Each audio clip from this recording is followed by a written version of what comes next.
Good morning, good afternoon, good evening, all my crypto nerd fans. You're a day late and an algo short because this is yesterday's Algorand news. That's right, this is the summary of what happened the day before. I am, of course, Monty Allen, and I am your crypto nerd. If you're on Twitter, hit hashtag algonews if you find something that's newsworthy, and I might post it here and share it with the YouTube verse.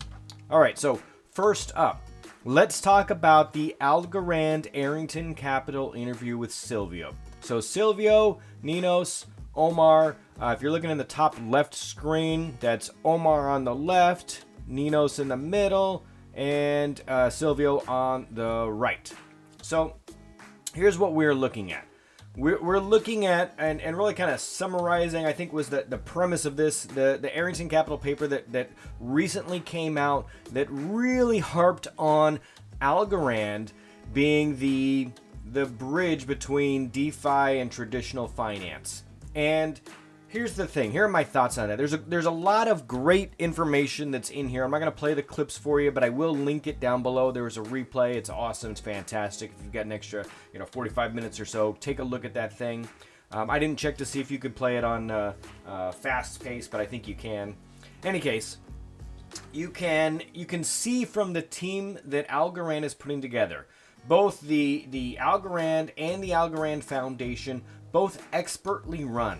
And the appeal to traditional finance. Now, a lot of people in blockchain and, who entered into the cryptocurrency sphere are furiously, like just adamant about not working with the system.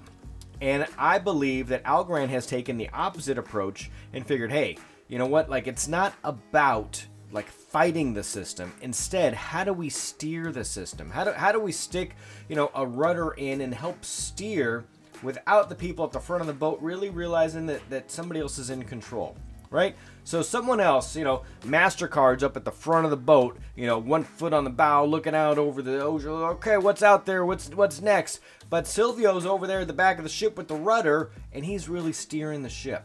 And I think that this is important because to fight the system, to overcome traditional finance like that head on, just seems like a monumental task.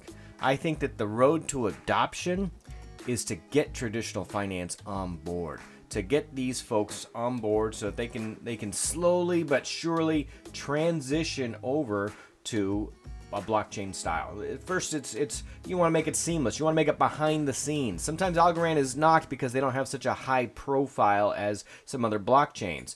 But they're making a lot of connections behind the scenes. And honestly, they're doing a better job at the PR stuff too. They're putting out a lot more videos and interviews recently than I've seen in the past. And the constant news stream that they're announcing new partnerships has been nonstop. It's just nonstop in our community. The wider community rarely gets to see those, except for the occasional, Forbes article or something that makes CNBC. Somebody drops a name there.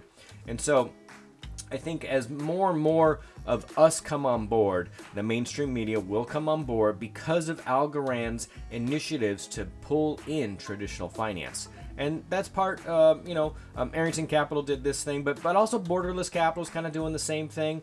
I think that they are trying to get traditional means of, finance on board with blockchain and specifically with Algorand. So anyway, go check it out. They've got a lot of really cool things in there. He talks about interoperability, NFTs, no forking. All that's really good. All right, next up. I know this is Algorand news, but Yieldly is a good portion of what this is. And look at the two tweets that I have here. They're both put out by Algorand or the Algorand Foundation. And so obviously, Algorand themselves, the two entities, are really trying to push for the ecosystem to get out there, and Yieldly is a good portion of that. So we just went from traditional Fi to DeFi, because Yieldly is the quintessential DeFi applications. Now, Kelly did a great interview with Seb from Yieldly. I had not seen him speak before. I had looked at his resume. I peeked him on LinkedIn, knew that he had some, advisory history. I knew he had some attorney work. I think he'd been in the sphere of, blockchain cryptocurrency since 2017, roughly the same time I got, involved with the community as well. But to hear him speak, he was articulate, he was clear, concise, all the things that you're really looking for in someone to, convey a message. And I don't know if he worked on that, but it was well received, I think. Well, it should be well received by the community as well. Go take a look at it. I will, of course, put the link here. Can I play some of that? I'm not gonna turn the sound on. I think you might be able to see some of the captions here if you're watching. Anyway, there's just a short clip here from the Twitter feed, and it's interesting to hear him talk about the future and what comes next. Yieldly, of course, is not just about a no-loss lottery. That is the vehicle that they are using to gain traction, to gain attention in the community right now. But really, it's a suite of DeFi products that they're coming to market with, and they've been building this behind the scenes for quite a while. But the No Loss Lottery is a good vehicle for them. Helps them gain awareness, raise funds, and of course they were able to release their own Yieldly ASA as well, which is doing quite well. There's some price fluctuations there. I think I'm going to do a whole entire video why I think Yieldly is going to be successful. I was a little harsh initially when they first came out and they made some missteps, but I think I can find at least 10 reasons why they're going to be wildly successful now. So I would encourage you to watch them, listen to him, what he talks about, especially when he talks about collaboration and reaching out across projects. I think that will be huge for Yieldly in this space. And then the all hands meeting on the 27th. Don't forget about this. Don't sleep on this all hands meeting. I want to cover this pretty aggressively because all of the projects that are involved are of very high interest to me, and they should be of use to you as well. Algomint's doing some amazing things, bringing other blockchain tokens to our blockchain, so that we can, absorb some new users so they can get the benefits of using Algorand and hopefully stick around for a little while. It's kind of like, back in the old days when HBO used to give you like a free week of service to try and tease you to get on board, or you get like that introductory offer. Well, here we go. For introductory offer, you can use your ETH on our blockchain for a little while. Now, that's not going away. It's not like a limited time offer, but it's kind of the same thing. Like, here's the teaser. Come check out Algorand. Oh, it's so cheaper. It moves super fast. Okay, we'll stick around then. Why don't you buy some native tokens or some ASAs and check out all the DeFi opportunities on Yieldly.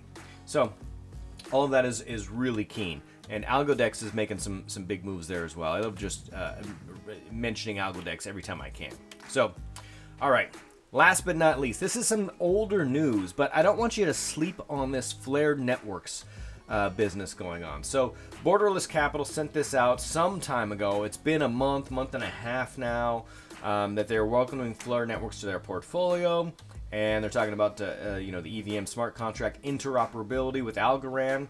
And then Flare retweeted that, and yes, there is a connection there. Now, Flare has been kind of slow coming out. They did a Spark token snapshot for the XRP holders, last November, December. I think they did some other stuff for, I think, the Stellar crew out there. Then they started making some announcements. They haven't done their Spark airdrop yet. I think there's an IOU trading somewhere. But a lot of us probably had some XRP at some point in time, so maybe you're going to get some airdrop of their Flare Spark token.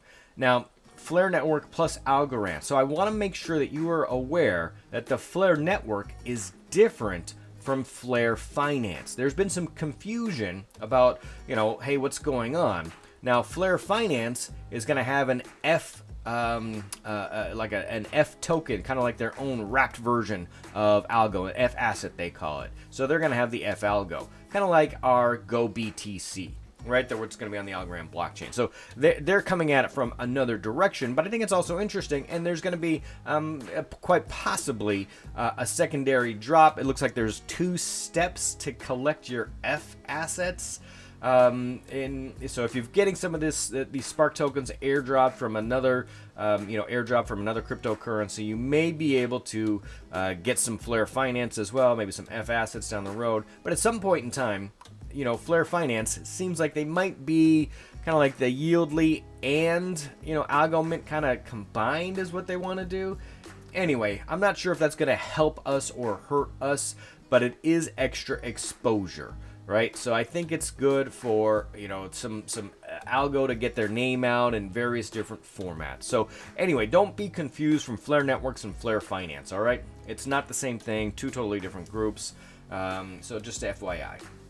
All right, and it's not the Flare Foundation. It's not quite the same thing as like Algorand and the Algorand Foundation. All right, so Flare Finance is, they're trying to make some money over there. All right, there you have it. That's the news of the day. I am, of course, happy to talk to you. I'm going to post a video this weekend, I think, mainly about Yieldly. There's a couple other things I want to talk about. Maybe I'll drop a special NFT video this weekend as well. I think I'm going to be busy.